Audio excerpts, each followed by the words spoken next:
All right, guys, welcome back. Part number 6. So I get on the elevator, I'm going down, and I go back up. And I go into the manager's office, and Betsy was there. And I said, "Hey, Betsy, I just want to give you my 2 weeks notice." And it looked like all the blood left her face. I felt so bad because you have to understand, I had a lot of clients. I was like, there were days that nobody else had anything, and I was the only one that was booked solid. I had a lot of clients, and I was the most popular there, as far as because of the services, right? So I told her that I was giving her my 2 weeks notice, and she said, okay. She said, "Are you going somewhere else?" And I said, kinda, because I didn't really want to tell her because I wanted to continue to work for a couple weeks. I didn't think I would be fired. And so I get home, and the following day was my day off. And so I wasn't doing anything. Then I got a message from Angela, a client of mine, that said, "Hey, I got a call from the spa." And I said, okay. And she said, "They asked me if I wanted to see anybody else, that you didn't work there anymore." I said, "What?" I didn't even know I was fired. They didn't fire me properly. They didn't even tell me I was fired. So I called the spa and I asked to speak to somebody. They put me on hold. Nobody would talk to me, anything.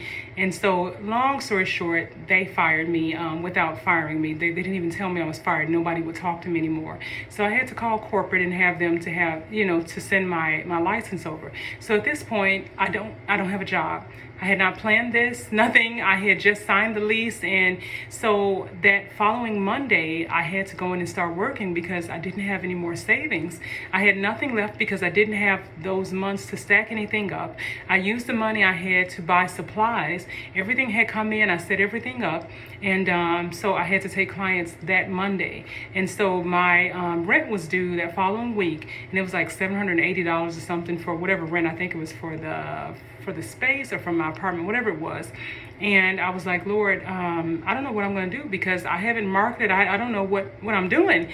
And before you know it, I put out there that I was in my own spot and that people could come. And those people that bought a package, I had their email address. So I emailed them and told them, that I was now taking people at my new salon. And a lot of them booked their appointments. And long story short, before you know it, I had the money for the rent within 3 days. And because people were bringing me, like gifts, they were saying thank you and all that kind of stuff. And they were saying congratulations. And so I went out on my own. And from that day until this, that's what I had been doing, and I'm still doing it.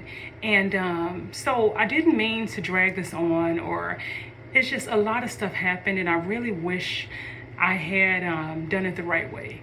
So I was so excited, and I did get a word from God, but I feel like I was afraid to kind of do it the proper way. So I kind of was built on sand.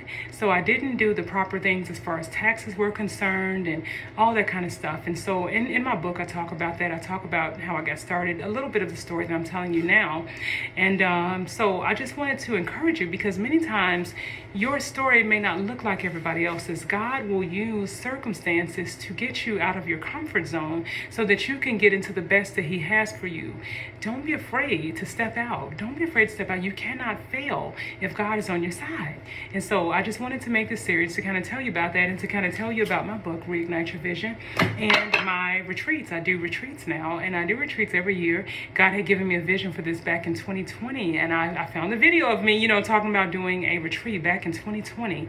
That was when someone reached out to me about doing a retreat because of the following I have on Facebook. And I didn't do it because I didn't think I was qualified.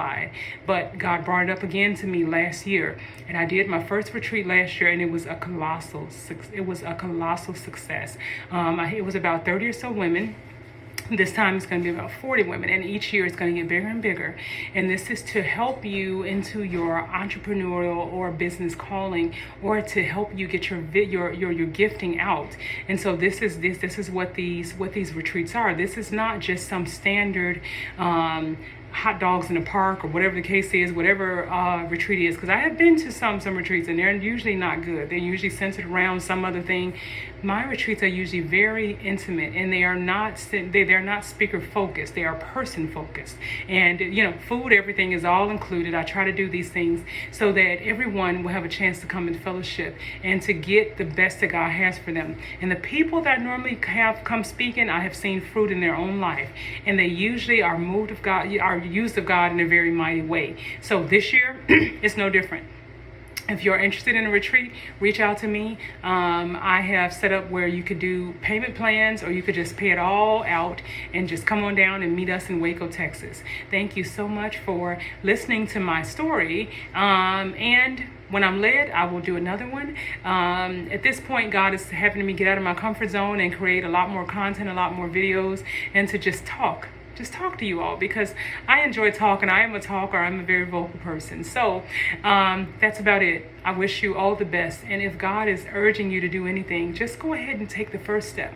And I'm telling you, he's going to be right there at the second step. Don't fear. Don't fear. Just step right out and do it. Okay? God has the very best for you. He will not mismanage your life. Okay? Keep that in mind.